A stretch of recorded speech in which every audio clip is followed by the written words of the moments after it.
Good day, everybody. I am Courageous Fire. It is about 5:48 in the morning, and I want to share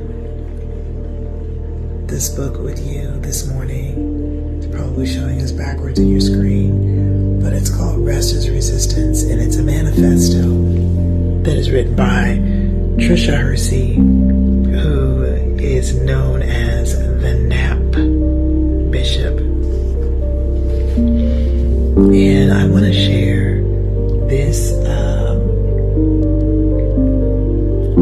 she calls it a transmission that opens the portal of rest. And she says in this manifesto, pages 40 and 41, she says that the following invocation has been spoken over the tired bodies of thousands of people who have attended her collective napping experiences in person and virtually.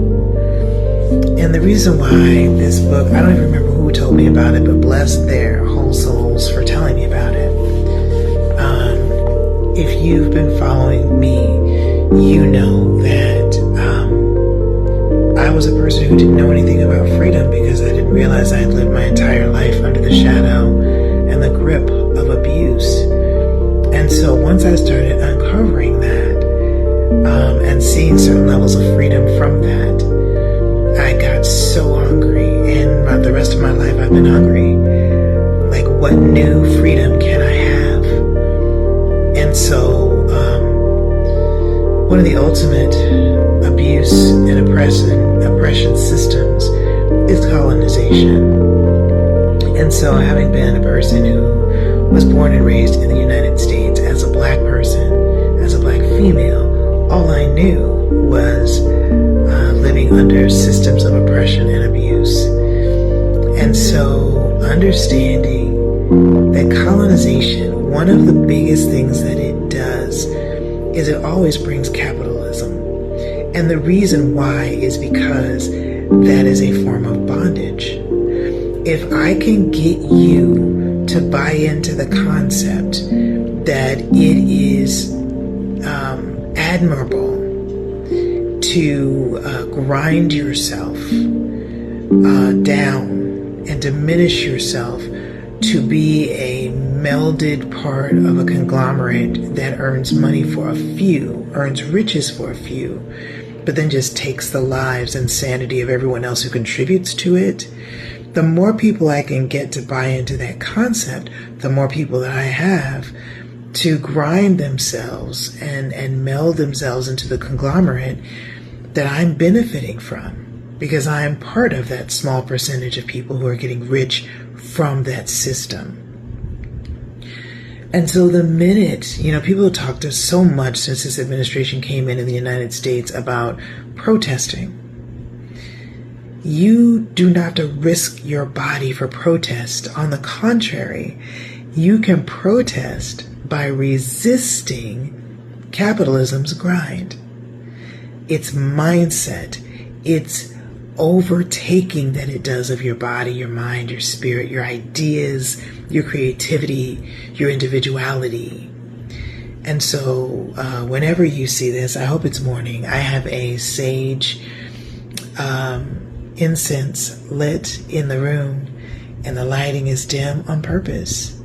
But I hope that when you tune into this, you will close your eyes and just let the words melt over your spirit, relax your nervous system, and give you vision of something that can be.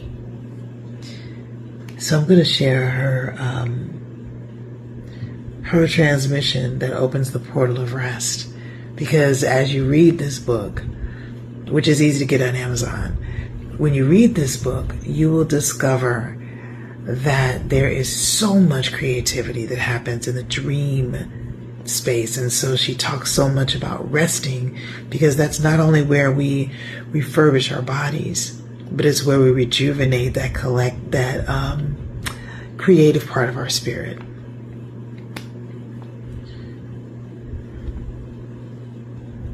The doors of the nap temple are open. Won't you come? This is an invitation for weary souls to rest. This is a resistance. This is a protest. This is a counter-narrative to the lie that we all aren't doing enough. We are enough. This is a counter-narrative to the lie that our worth is tied to the grind of capitalism and the lie of white supremacy. You are enough simply by being alive. Thank you for living. Thank you for resisting. Thank you for creating. Thank you for dreaming. Thank you for resting. Get closer to this light. We believe our healing can visit us while we are napping, while we are resting, while we are sleeping, while we are slowing down. We believe that naps provide a dream and visioning space to invent, to create, to heal, to imagine. This is what resistance looks like. Won't you come? This is a resistance. This is a protest. I am Courageous Fire.